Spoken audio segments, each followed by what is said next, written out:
bringing attention to the destruction of the 3 World Trade Center towers in New York City on September 11th, 2001, and a whole lot more. This is 9/11 Free Fall. Good evening, everyone. This is Andy Steele. Thanks for tuning in, and we are on the 90-something episode of this show. We are coming close to 100 episodes of 9/11 Free Fall. I can't believe it. It's been like 2 years, and we are still going strong, still doing this show. Still doing a show based mainly on the science of the controlled demolitions in New York on the day of September 11th. So I'm very happy about that. I'm very proud to be a part of this great movement involving so many special, wonderful, smart people out there in the world who know what really happened on that day here 13 years later, and who are sounding the alarm to the public about the crime of the century. And we are waking more people up. And that's because of the great efforts of you, the listener out there, doing whatever you can to spread the word. We don't have any guests today. Unfortunately, the guest I had scheduled wasn't able to come on this week, but I have my opportunity now to catch up on some news with you, the audience. Plus, I want to play some clips that I found from Bill Cooper's epic 10-hour broadcast on the day of September 11th, when he was given his own play-by-play color commentary, and he was right there, right up front, saying that there had to have been explosives in that building. In both those buildings, the Twin Towers that he had just watched fall on television along with the rest of us around America. He was saying it first, that there had to have been explosives in those buildings. Plus, there's some interesting things, too, caught in that broadcast just from the news that was being played that day, accounts of explosions from inside the building that people were reporting. So I'm going to be playing that for you. We're also going to be just talking about, if we have time to get to it, an article. This is from Washington's blog, George Washington's blog from May of 2011, called 25 Rules of Disinformation. So if we have time, I'll go over that with you. And it's very eye-opening to go through these 25 rules, because each one of them you can think of instances of the media using them to try to shut down debate about what really happened to the Twin Towers in Building 7 on 9/11. You can always think of examples of it. Here's their rule book right here. So I'll try to get to that one. So some quick news before I get to the news, I want to play this clip for you. This is from last Sunday. It was on April the 27th, and our good buddy Phil Mudd was on Washington Journal again. If you don't remember, he's the guy that I called last year. I asked him about the 105 feet of free fall of Building 7 on 9/11, and he passed on the question. He didn't want to answer it. Made some comment about conspiracy theories. Steve Scully backed him up and said he doesn't want to hear the question again, something to that effect. Even though he's supposed to be neutral, that's his job. Of course, the rules don't apply when it comes to 9/11 truth, and that's how that ended. Well, Philip Mudd was back on, and he gets a question from a 9/11 family member this time. So I'm going to go ahead and play that clip for you right now. Joining us from New York on this Sunday morning is Philip Mudd. He served as the FBI Deputy Director of National Security and also served as the CIA Deputy Director of Counterterrorism. He is now Director of Global Risk at Southern Sun Asset Management in Memphis, Tennessee. Mr. Mudd, thanks very much for being with us. Sure. Good morning from Manhattan. It's great up here. But when you got to manage that beast, I think it's a beast you can't ride. It's too tough. It's a bucking bronco. Our next call is Vance joining us from North Arlington, New Jersey. Good morning. Thanks for waiting. Good morning, gentlemen. Thank you for taking my call. Mr. Mudd, my sister worked for Cantor Fitzgerald, and I, like many 9/11 family members, will never forget the Bush administration's initial reluctance to investigate the September 11 attacks. I'm sure you're both aware that the 9/11 Commission only came to fruition after months of lobbying by 9/11 family members. And many family members are extremely disappointed and disgusted with the 9/11 Commission's report, and now support the Rethink 9/11 campaign. So my question to you is how? How can government denials be regarded as credible, especially when 2,000 professional architects and engineers have demonstrated that that Building 7 and the Twin Towers met little to no resistance as they fell, and the Twin Towers pulverized into dust. Vance, thanks for the call. And Philip Mudd, we've had this call and comment from a number of viewers based on your expertise in this area. Your thoughts? Look, I suppose if I understood the question right and it helped me through this, is this a suggestion that there was somehow some conspiracy that we're not aware of that Yes. took down the towers? Yes. I respect the families. I've met a lot of the families. I lived this war for 10 years of my life. I sat there and watched live as we killed people. I'll never forget it. I didn't realize, frankly, then how much it would live with me forever. I talked to my friends about this. I signed papers that sent people to CIA prisons. I'm not saying I can ever experience what the families experienced, but I lived this war. Let me tell you something. I've heard these stories. This is absurd. 19 hijackers killed nearly 3,000 people in a mindless game to say that the killing of innocents in America is the appropriate way to represent an ideology. And we, after 9/11, relentlessly pursued this adversary. We captured him and we killed him. If you want to go back to that incident and suggest to me that there's some magical conspiracy in the U.S. government that we magically were able to conceal when every other thing I saw that was secret has come out on the front pages of the New York Times and the Washington Post, I say I respect the families. They lost loved ones in ways that I can never conceive of. But these conspiracy theories are nonsense. I don't buy it. I didn't see it. And furthermore, I never saw something in terms of the secrets, the high-end secrets I dealt with, that was not revealed to the American people, either because we revealed it or because a leaker did. I don't buy it. Pat is joining us from... Well, and that's just another further example of how outrage doesn't trump physics. Now, if you listen to Philip Mudd's answer to that, and the caller didn't get his entire question out, of course, because the screener or whoever was operating behind the scenes kind of waits for a moment for him to breathe and then cuts him off. Regardless, he got enough of it out. And so Philip Mudd answers, and really it's just a diatribe of outrage. Outrage for the question even being asked. Doesn't it really address any points? And again, Philip Mudd's not a scientist. He's not a architect or an engineer. But as was said on the show by one of the guests a few weeks ago, this is 9th grade science. This really is not hard to understand. How does the top part of a building crush the lower part without slowing down? And Philip Mudd really can't address that. He can't address it. He won't address it. All he can talk about is how he's lived this war on terror for the last 10 years, and he's watched as they've killed people.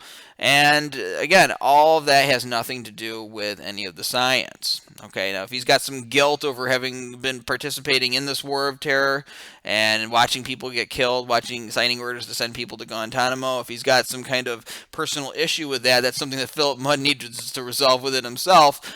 Perhaps I would suggest by doing the right thing and actually rethinking 9/11 as the campaign suggests. Whatever, that's his business. I don't really care. But again, nothing in what Philip Mudd said in his answer addresses any of the technical points raised by architects and engineers for 9/11 truth. And see, that's really what the situation is.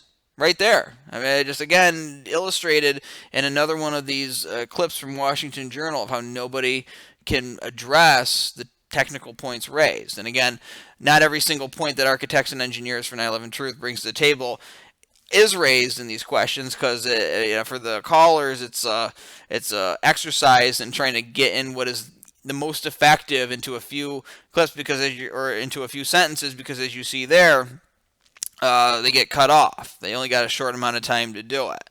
The rules, again, do not apply to 9/11 truth as they normally do with most people, who they might keep on and actually let them get engaged in a discussion with the guests. They don't want people engaging in a discussion with the guests on this issue, because they know that the callers would win the debate in the end. And it's not about winning or losing or anything like that. It's about getting to truth, getting to justice for the victims and their family members, as this person was a 9/11 family member. So good job there to the caller. And I just want to pick on something that Philip Mudd also said, where he's trying to reinforce the official story. Say it was 19 hijackers, and if he says it was enough authority, the thinking is that people will believe it. And he says that the 19 hijackers were engaged in a game. Now, just playing devil's advocate and going along with the official story, no. Those hijackers, alleged, were willing to give their lives. So for them, it wasn't a game, it was life and death. Now, for these folks who are sitting at an air base, operating drones and killing people from the sky, obviously that is an argument could be made that for them, it is more of a game, like a video game, and they're not actively participating, aside from any guilt that Philip Mudd might be feeling as he defensively answers this question or doesn't answer it but pretends to. It's more of a game for our side than it was for those people that day, even if you want to believe the official story. Okay, so moving on, and I just want to make an announcement. Speaking of C-SPAN, the White House Correspondents Dinner is going to be on May the 3rd. They're going to be airing it. I think that's on Saturday after this broadcast. And I'm going to watch it myself. I want everybody who's listening to this broadcast to watch it also. Not because I think that the people who attend this dinner are such great people or because I think the jokes are going to be all that funny. Unless you find Bush joking about not finding weapons of mass destruction in Iraq funny, or Obama making jokes about drone strikes funny, but because I think it is a perfect picture, a perfect illustration for you to see of just how in bed our media is with our government. And I've said it before on this show. I'm going to say it again. I don't think this is a good thing. I don't think it's good that these people rub elbows with each other. I mean, certainly they're free to do it. They have the right to do it. But it doesn't say much for the state of our media, for the people in our media, all right, who are supposed to be the fourth branch of government, the fourth estate, looking out for the interests of you, the American citizen, all right. The fact that they are so buddy-buddy with the politicians who they're supposed to be overseeing. And Steve Scully was the president of the White House Correspondents Association. When I get time, I try to look into the White House Correspondents Association, and I'll admit I don't know a lot about it. But it seems like to get access to the president, you got to go through this organization. And that's not a good thing either, because it's just more central power in one spot. But I would like to know more about this organization. Because as anything gets more centralized, as anything gets more institutionalized, you have less freedom. The quality of it goes downhill. And obviously the quality of journalism in America is right in the sewer. I mean, just absolute pure rubbish. And I guess it's been like that for a long time. I started to notice it right after September 11th. Right as the media. I remember it like it was yesterday. Fox News going after somebody. I don't remember who it was, so I guess I can't say I remember like it was yesterday, but I just remember the words they were saying. Somebody had criticized Bush for his speech talking about the axis of evil. As this is, shortly after 9/11, and the newscasters on the Fox and Friends show brutally went after this person for criticizing Bush, went after his personal life, how many wives he had, that he had depression in his past. I mean, all things completely irrelevant to what he was talking about. And I thought that was disgusting. Now, I thought that was just some rare occurrence in the steady stream of what should be accurate and focused journalism, what I thought was existing at the time.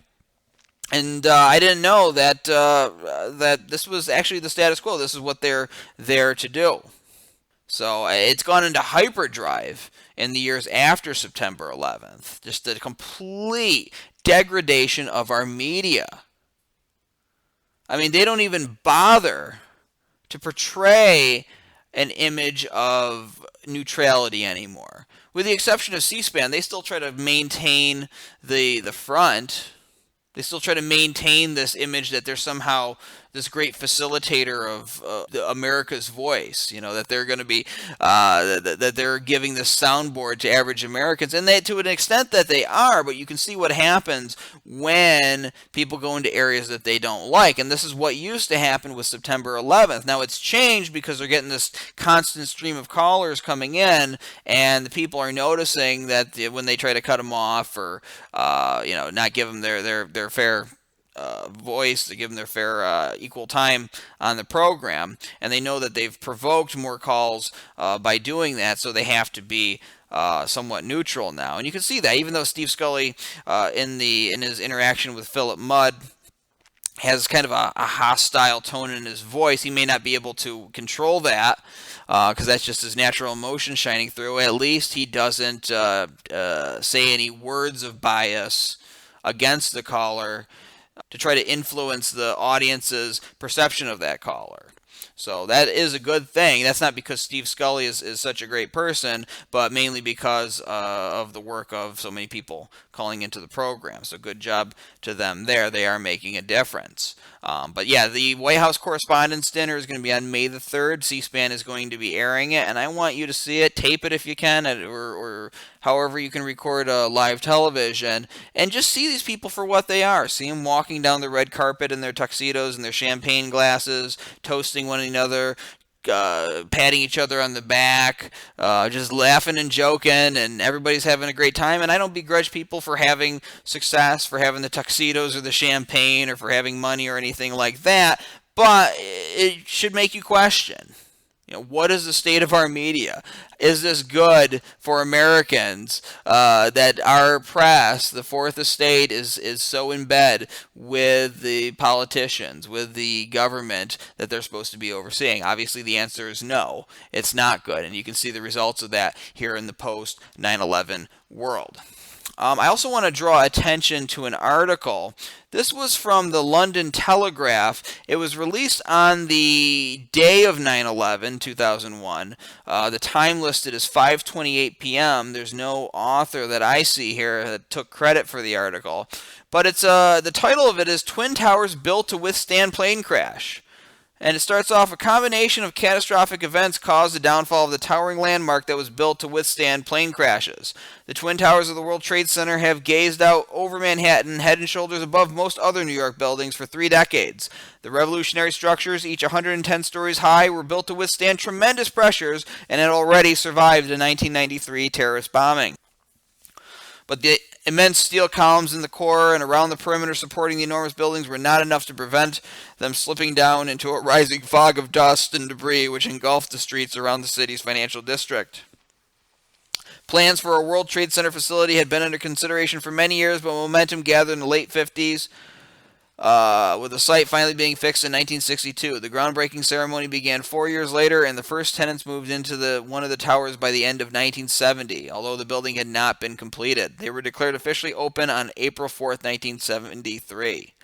And then it goes on to cite British consulting engineer Professor Alastair Soane said today they were extremely robust buildings and built to withstand a tremendous amount. But this was, of course, a completely abnormal situation and one which would not have been envisioned by the people who built it. The strength of the towers was enormous, but they would not have been designed for aircraft strikes. These are buildings which are designed to withstand plane impacts, but these are mainly for very sensitive buildings. The main impact on a building would be from the engines because they hold the mass of the plane, but there is also the fuel which would ignite. Now, I'm reading this to you, and I'm not going to go through the whole article, but so he's coming out and he's saying, well, they were built to withstand plane impacts, but this is unusual. But it's a plane impact. So it's kind of like this merry-go-round thinking. And what I see happening here, and I'm not going to get into the guy's head, but obviously the buildings had fallen, and most people watching it that day were not thinking anything different than what the television was telling them.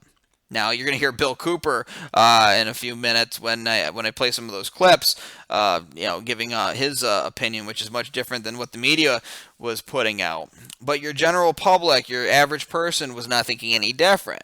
So, barring an official word that there may have even been explosions in the towers, most people are going to reorient their thinking to what the commonly accepted opinion is, and factor it into their own opinion. It's like that analogy I used about the teddy bear early on in the show's broadcasts. If you go to a state fair or on some business trip or whatever, and you buy a giant teddy bear for your girlfriend, and then you get to the point you got to bring it home, put it in a suitcase. You only can't bring it onto the plane for whatever reason. you're going to do everything you can to stuff the teddy bear into the space you have in your suitcase. But the suitcase won't hold it. So you get the teddy bear in the suitcase and you're jumping on it and you're doing everything you can. And then finally you go saw a arm off of it, saw a leg off of it, cut some ears off. So by the end of your struggle and your effort, you've got something here that doesn't resemble what you originally had. It's no longer a teddy bear. It's just this mutilated thing. Now, this is absurd, of course, but this is what the mainstream, the establishment, for whatever you want to call it, has done with the official stories. They've just bent reality into a preset box that they have to fit it within.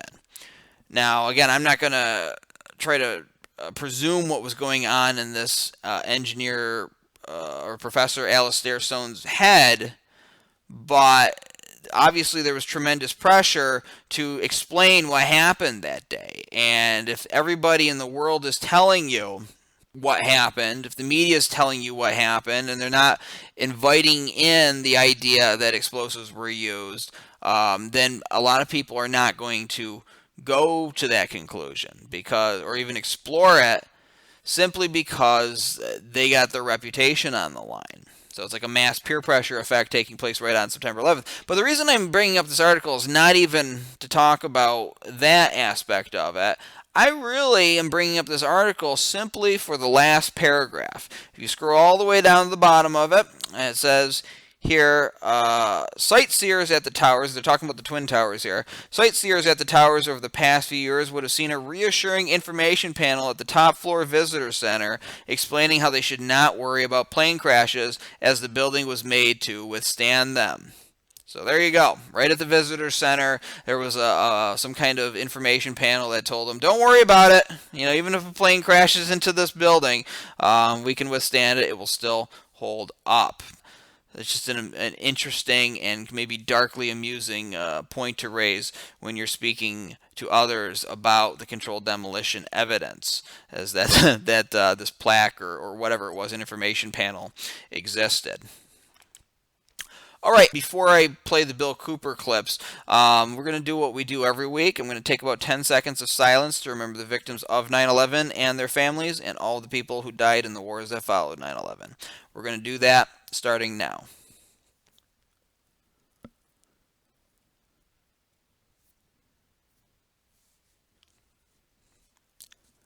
And that is 10 seconds. Okay, now we're now what I'm going to do, I'm a little off my groove here because we're outside of our normal format, so it took me about 22 minutes to get to the moment of silence this week. But on the day of September 11th, Bill Cooper, and if you don't know who Bill Cooper was, he was a shortwave radio broadcaster. And he talked about a lot of different issues, and issues that we're not going to get into here on this show. And things you may agree with, things you may not agree with. He was very into the patriot culture, militia movement, stuff like that. Had been involved in investigating Oklahoma City and other various topics. Obviously, naturally, his mind was opened to the idea that there was more to the 9/11 crime that day than what the media was telling us. Now, Bill Cooper had been called in by the head of the station he was on to cover the event as it happened. So he was on the air for 10 hours that day, 10 whole hours. Basically just watching television along with America, taking phone calls. Now, Bill Cooper was an interesting guy, and again, you can agree with some of his views on other topics or not, and certainly I have to make note that his life did come to a tragic end. He was in a shootout with police. People have questioned the official story on that. I'm not even getting into that. But it is a tragic story of how he met his demise only a few months after September 11th. I think it was November 5th, 2001 that took place. If you want to learn more about that, you can do some Googling and find out about that.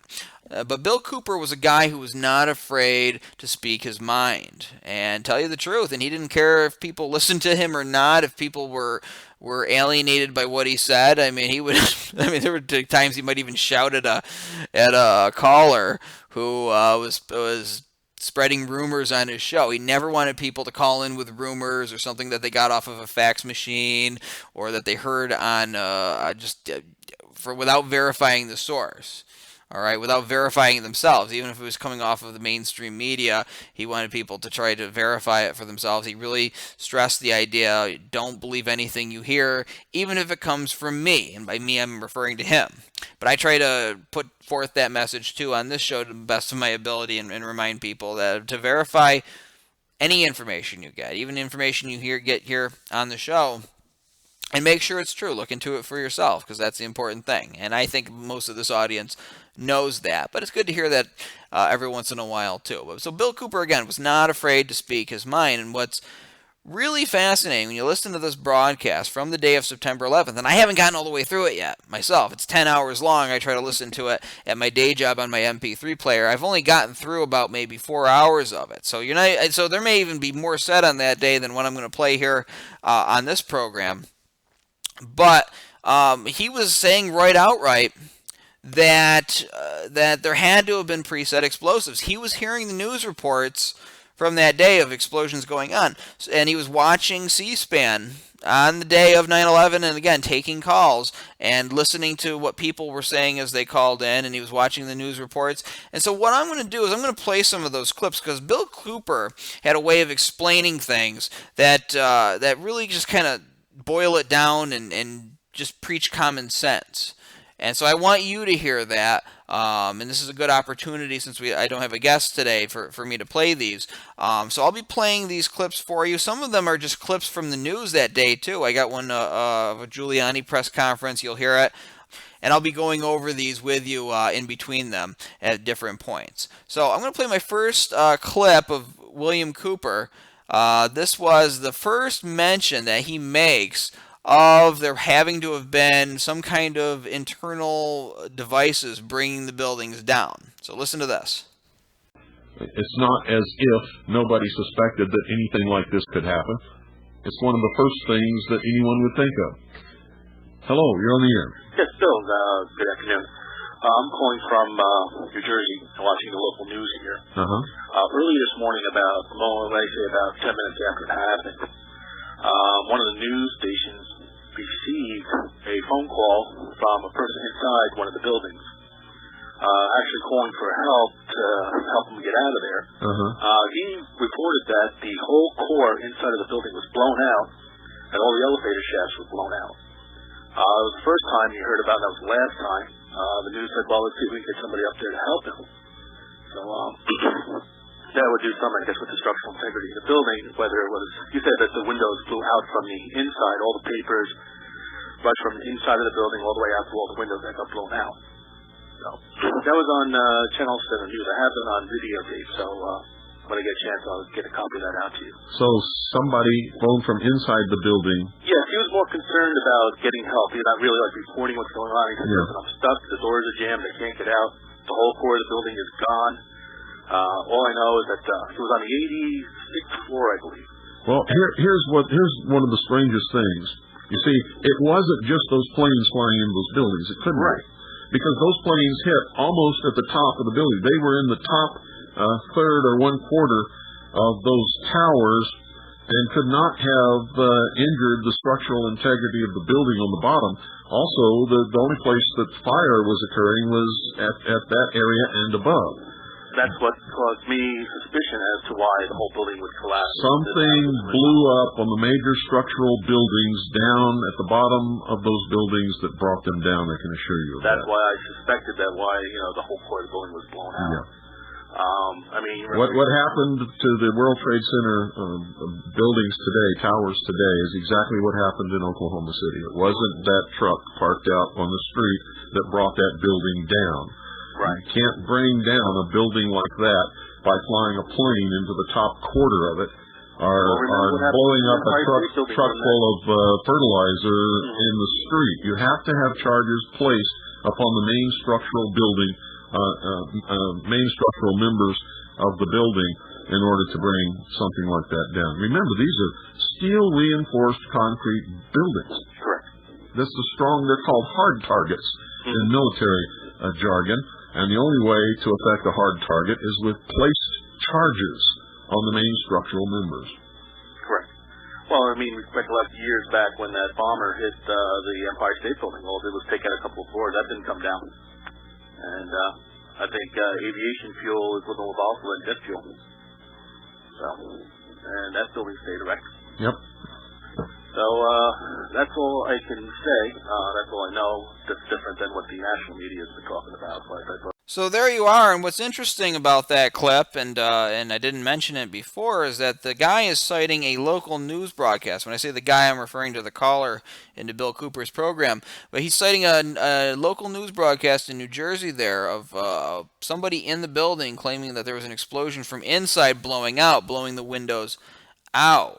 Now, I would like to see that for myself, so I don't want to go ahead and report that as fact just based off of what one guy said he saw on the television. But that would be a good search for someone, possibly me, but you out there too, if you can get video of local news broadcasts in New Jersey and see if you can get that eyewitness account from that, because that would be another good historical source, another report of explosions within the building. So look for that. But there you go, Bill Cooper basically talking common sense and following his instinct right off the bat, saying no, there had to have been something else to it. And at this point, I don't believe that there was an official story regarding the destruction of the buildings. So he's just forming his own opinion based on his knowledge, not realizing that there's going to be this controversy yet, just knowing that there had to have been something else involved.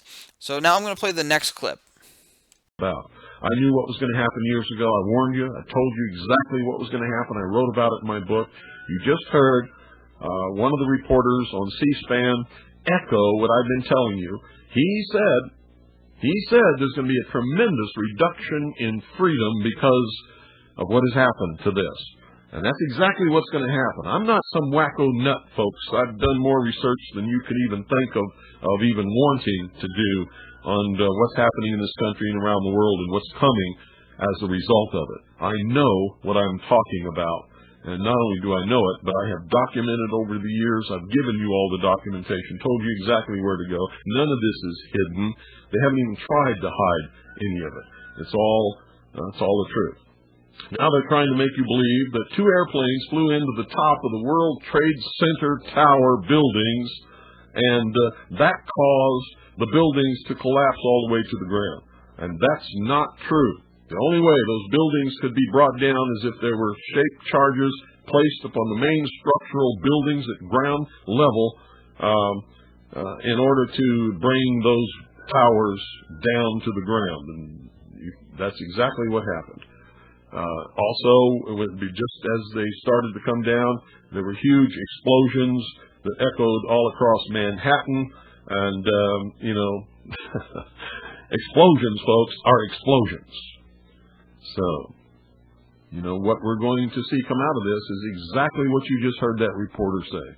And of course, he's talking about the explosions right before the towers came down, and there were reports of that. And you can even hear that in a report from an eyewitness who calls into C-SPAN's Washington Journal the day after 9/11. This is September 12th. He's the very first caller. Now, I don't have that clip. I didn't think to bring it here on the show. Maybe I'll play that sometime in the future, perhaps next week. But an eyewitness who was right down there, he had gone down for a job interview and ended up getting wrapped up into the whole rescue effort. He had some kind of medical training. But right before the building comes down, he describes it as the world's biggest pipe bomb, an explosion sound. So that, there are numerous eyewitnesses. And of course, Graham McQueen, who's been on this show before, has documented just from the first responders the reports of explosions. And he was very conservative in his recording of those accounts, as you can hear in the episode where we interview him. Very conservative. He had a very strict guideline by what he considered as a description of an explosion. All right, I'm going to play the next clip from that morning of Bill Cooper's broadcast. Our lives will never be the same. Everything about aviation, everything we do in this country will change from this day forward. That plane that we were just telling you about. You see, folks, another confirmation that what I've been telling you all of these years is true. It's a shame that nobody would listen, because all of this could have been avoided years ago if the American people could have awakened to what's really happening in this world. You're going to hear that echoed and echoed until everyone believes it and accepts it, because that's the main goal, is to get you first to understand it, then to believe it, and then to accept it. And then the government will do whatever they consider to be necessary, which could be busting down these doors right here to shut me up, because this is the only broadcast in the entire world of any kind that's telling you the truth about what has happened this morning. I think that's beginning to dawn on some of you, finally. Once the World Trade Center was hit, they had some videotape of the Brooklyn Bridge being evacuated. Look at that. Walking. You know, I told you earlier I was concerned about our daughter who's there in college, and I couldn't get through, and they were saying, don't be worried, the circuits would be jammed, and a friend heard, and she called, and she's around the South Pier, and she said you could feel the building rumble. Kids who had left earlier for classes came running back. Some were covered with soot, and they were nowhere close to the World Trade Center, but that's just how far it all went. Let's listen to what's going on in New York City right now. 40 people in there, just explosion. Light flash out my window, my whole doorway, the entrance to my office blew open. My office was freaking out. I just told them to calm down and get to the center of the office. Everybody was fine on my floor, and we just started heading down the stairs. I heard people were trapped in the bathroom. I ran to the bathroom. It was just blown out. I asked if anybody was in there. People weren't in there. So I started going down the steps. I heard people shouting. I stopped at like 68, and there was a woman in a wheelchair. And I got her in the strap wheelchair and just carried her down the steps and carried her down 68 floors, man. And we got lost on the 5th floor. It was chaos. Oh, my God. There's going to be, I'm sure, some great stories of heroism. What can you do? Probably the best thing, if you really want to help, is to donate blood. Donate blood. Say a prayer.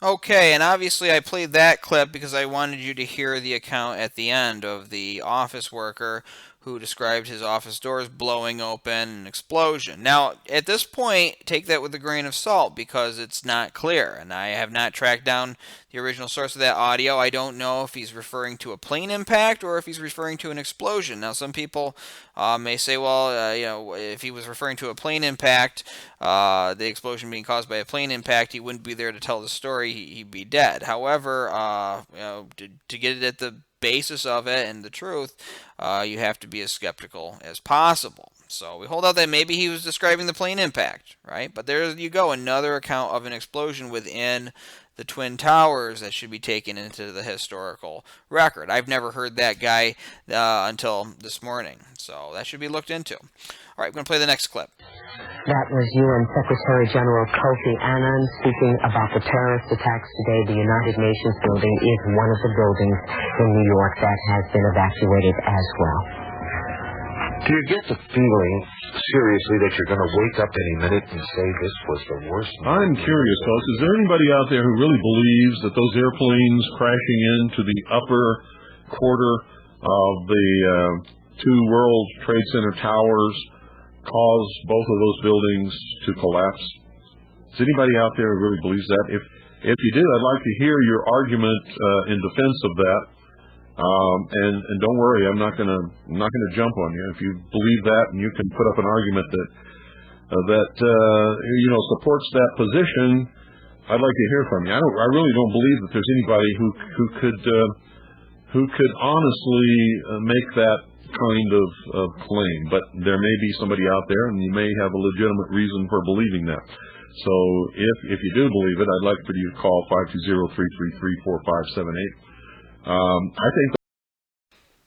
Okay, and then that clip ends. Of course, Bill Cooper's reasserting in what he just said that he doesn't believe it's possible for those buildings to have come down unless something was inside. Let's move to the next clip. Okay, that's the kind of rumors I'm talking about. There were no explosions, no buildings blown up. Nothing happened in Washington, D.C. except a plane crashed into the Pentagon. Period. It's just like Oklahoma and the Flight 800. We're not going to notice, well, at least the mainstream is not going to give us the real story about this. No, they're not. And they never will. For instance, you're going to hear from now on that the two planes that crashed into the top of the World Trade Center towers are what caused the buildings to collapse, and that's a bold-faced, bare lie. They can't hold it. If it's that obvious, they're going to have to maybe make up a story about a truck bomb. Well, they may make up a story, they may not. I think they're going to blame it on those planes, and they're going to ignore all accusations otherwise, or testimony of experts, just like they did with the Oklahoma City Alfred P. Muir Federal Building. So many explosive experts and people who know about explosives and demolition, people who bring down buildings all the time, have testified and written papers and books and all kinds of stuff saying that that truck full of fertilizer parked in front of the building could not possibly have done the damage that they claim that it did. Right, and the support column that was nearest to the truck was not broken, whereas the others farther away were. But it's reinforced. Never shown the videos. It's reinforced concrete. It's a hard target. It takes shaped charges to snap a reinforced concrete pillar. You can't do it even with high explosives parked out on the street. It can't happen. I got the video by General Parton explaining all about that. Yeah. They never showed us the videos. They never showed us pictures of Vincent Foster, or at least not the real ones, or anything. They never, and that's what we got to demand is more information. Yeah, well, you can demand all you want. They're not going to give it to you. They're just not going to give it to you. So there you go, prophetic words from Bill Cooper, saying, essentially that it's not going to matter how many experts speak out. Steal the title from the movie, but it's not going to matter. They aren't going to care. They're going to tell you, and they're going to stick to their story that the plane impacts brought down the towers on 9/11. Even though it defies physics, it defies common sense. They're still going to stick to it because that is what they do. Now that sounds kind of eerie and again prophetic to someone like me who was kind of awakened after 9/11, but for somebody who was awakened to the world, how the world really works, and looking into government lies on other issues, before 9/11, it seemed, I guess, kind of like a no-brainer. So perceive that however you will. All right, this is Rudy Giuliani at a press conference taking questions from reporters. They moved deliberately, they moved swiftly, but they didn't hurt each other, they helped each other. I mean, these are just the most wonderful people in the world. What do you about the composition of that dust that Frank Sloman had? Was there any asbestos or any hazardous material in that dust? I don't know. I don't know the answer. Mr. Mayor, there were reports of gas explosion related to this concern that you were about. Was the gas leak possible? We don't believe it. We don't believe that's the case. Mr. Mayor, can you tell us anything about where the planes come from, where the aircraft came from? All right, so the audio is kind of hard to hear on that, but the reporters are asking him, it sounds like about gas explosions. So that goes to show you that reporters were hearing the accounts of explosions going off that day too. And Rudy Giuliani says, I don't believe that's the case. It's hard to hear exactly what the reporter's saying, but you can distinctly hear him talking about explosions. So they are not ignorant of the fact that there were reports of explosions at the World Trade Center that morning. In fact, you can hear an explosion in a video. I've talked about this before on the show. The video was shown in the HBO documentary In Memoriam, where they clipped together a bunch of different home movies of just scenes from the street there on the morning of September 11th, right there in New York. And in this video, there's two firefighters. They're at a payphone, and one of them's talking on the phone, and there's an explosion somewhere in the area around him. And they both pause their words when they hear it. And what's funny is that HBO cut that video right at the point when the explosion happens. So it was a conscious decision by somebody in making that movie that they didn't want that explosion to be heard by the audience, which is kind of strange because you'd think if they wanted to make it more exciting, and I don't care if you're covering history and how solemn the event is, you want to keep your audience engaged and watching for the excitement of it. It seems like they would have wanted to keep that explosion in to show the danger that these firefighters were in. But nope, they wanted it out. They cut it right out of that broadcast because God forbid the audience hear that. Maybe they would start questioning it. All right, let's play the next clip. Is total baloney. Here's what's happened. And this is all that's happened. There were a number of planes hijacked this morning. The number of planes, depending on who you listen to, is between 4 and 8. We know 4 for sure. If there were 8, nobody has accounted for the other 4. If there were 6, nobody's accounted for the other 2. If there was 5, nobody's accounted for the other 1. We do know that there were 4 for sure, and that's all we know for sure. 2 of them crashed into the upper 1/4 of each of the twin towers of the World Trade Center in New York City. One of them crashed into the Pentagon building in Washington, D.C. Another one crashed in Pennsylvania in an area where it was used to be a recreation park, but was closed. And it appeared that it was headed for Camp David. Maybe not. Maybe its flight path would just carry it over Camp David, and maybe it was really headed for somewhere else. Nobody knows.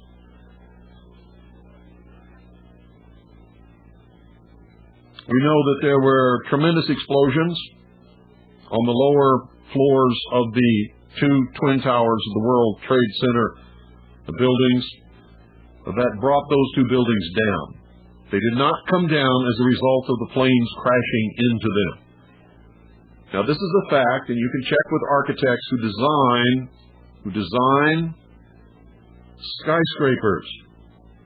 Skyscrapers stick up high into the air. There is always the possibility that an aircraft could crash into them, and it has happened on many occasions in the past. For instance, an Air Force bomber crashed into a skyscraper and didn't cause it to fall. Planes have crashed into skyscrapers over the years, folks. None of them have ever fallen. They're built understanding that an airplane could crash into the building, and the structure is designed to withstand such a crash so that the damage will be confined to that area. Those planes crashing into those buildings did not cause those buildings to collapse. They're what we call hard targets in the military.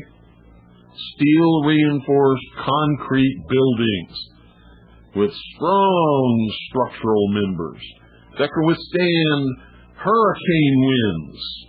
They can withstand an airplane crash. They can withstand all kinds of things. And the only thing that can bring them down is shaped charges placed upon the main structural members in order to shatter and cut those reinforced concrete pillars and allow the building to collapse. And there you go. He's talking about how skyscrapers are designed, and this takes us back to the London Telegraph article that I cited earlier in tonight's show. This confusing article where it says the Twin Towers were built to withstand the plane crashes, and it says that skyscrapers are built to withstand plane crashes. All right, and so the media's spidey senses should have been going off at that same time and looking into this. But no, they weren't, because of the mass peer pressure effect. You're in an emergency, your brain is flying around, you're trying to, I guess, fit in and not seem like the oddball. You want to go along with the crowd and also protect your career. And if the government's saying it, it must be true, right? Because why would the government lie to you about something like this? It just doesn't make sense. At least that is the pre and during of 9/11 mentality in the Western world that day. So you had to come up with explanations on the spot for why the buildings allegedly failed, because nobody is looking into explosives bringing it down. That wasn't the official line that was being put out. People were being discouraged from even going there, from letting their minds even go there. All right, I want to be able to make sure I play the last clip from the Bill Cooper Hour of the Time broadcast on the day of September 11th, so here we go.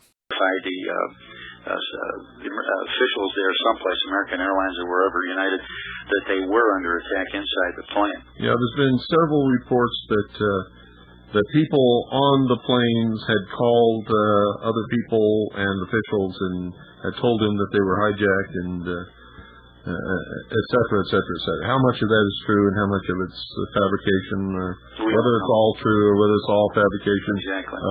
We just have no way of knowing. But I watched the tower collapse, the top of it, and it's a little difficult to believe that the plane did that. I mean, certainly it was on fire. Well, the plane absolutely did not do it. I can exactly. tell you that. It looks like there may have been. I wonder if there had been secondary charges. This thing is so well coordinated; they were planning to go off. Yeah, there were explosions, and New Yorkers heard the explosions just before the building collapsed, and then the building collapsed straight down, as if the explosives were placed and wired by a professional bringing down demolition team. Yeah, exactly. Because again, this is part. They fell straight down. Pros. Yeah, they didn't fall over. They fell straight down in themselves. That's correct. They collapsed. Yeah. So it appears that professional job, by golly. Yeah, there was no amateur that coordinated. This is quite a coordinated plan to be able to do that, and just wonder what happened with the fourth flight if it didn't make its target. Something went wrong, but obviously, if there were internal charges, this is extremely well coordinated. Something obviously went wrong. Yeah. A lot of flights have what they call an air marshal on board. So there you go. That's the final clip that I have grabbed from the Bill Cooper's broadcast on September 11th. There may be more references to controlled demolition. And the reason I'm playing this for you is just to illustrate how people's initial instincts are many times correct. All right, a lot of people thought that day, just right off the bat, and you hear this on the show with different guests, people who thought that there was something funny about the way the buildings came down. I myself had watched Building 7 come down right in my living room, right there in college, and I told my roommate that they brought the building down to control the fire or something. Yeah, my mind didn't think rationally, though. I didn't think, well, how could they do that? That doesn't make sense. You can't set up something like that in the morning. So, right there, again, you need to listen to yourself. You need to listen to your own internal voice and start speaking out as soon as you can. And so this serves as a primer for whatever next big event happens. All right, you need to be speaking out early. All right, now Bill Cooper reached people through his shortwave broadcast, and he had his fans, but he was still a voice that many people had never heard of at that point. I would like to think that more of us are awakened now because of the work of so many people on various issues, but especially with 9/11, that we will never let it happen again. Never forget 9/11. Never forget how you were lied to and how you continue to be lied to. And I've said it so many times that one of my goals, at least, for participating in the 9/11 Truth Movement is to prevent another event like that from happening, because we're going to scare the other side from doing it again by waking up so many people, by letting people see Building 7 falling, by burning it into their memories so that they look with suspicion the next time. People need to consider every option, need to look down every path and investigate every suspect that could be involved in orchestrating it.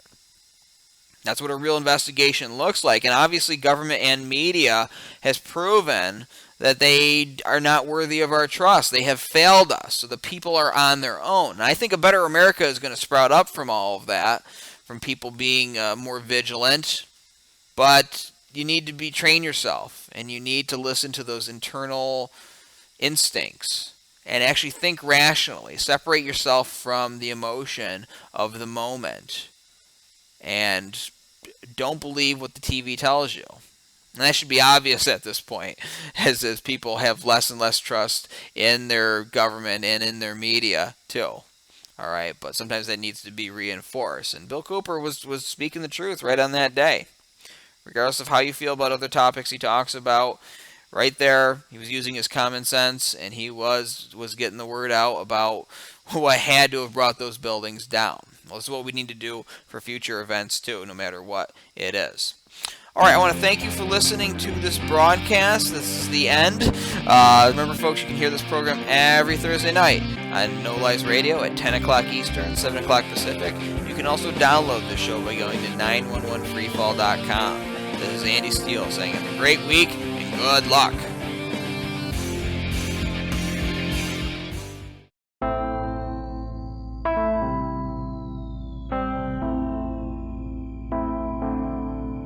As clear as the evidence is for the destruction of Building 7 by explosives, the evidence is even more clear in the case of the Twin Towers. When you look at it with a new pair of glasses and looking at the forensic science-based evidence,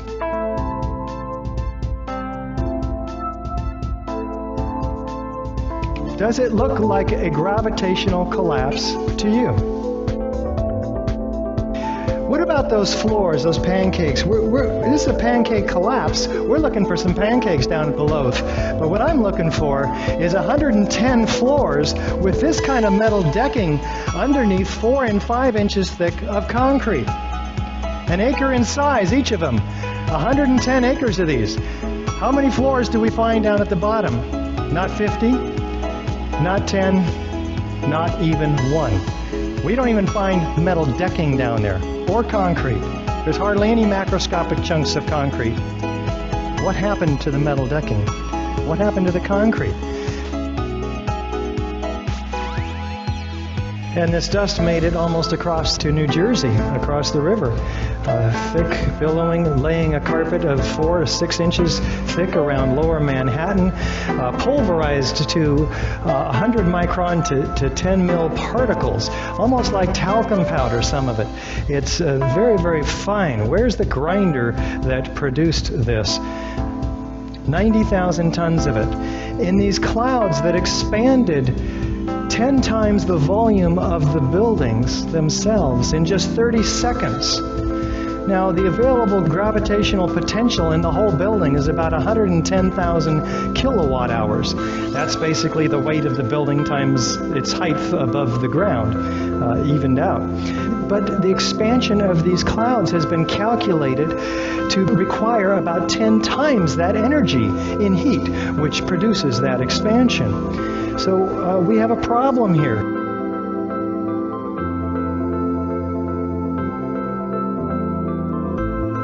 $700 bone fragments, a half an inch long, found on top of the skyscraper across the street.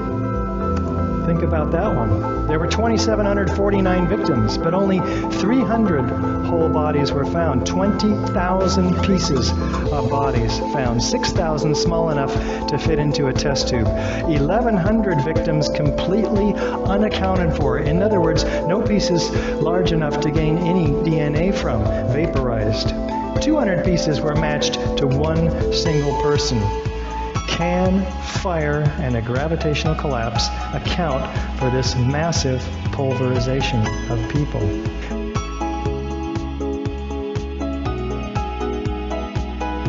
Architects and engineers for 9/11 Truth are at the apex of the 9/11 Truth movement. Why? Because we have those who have the necessary credibility to raise eyebrows and gain attention.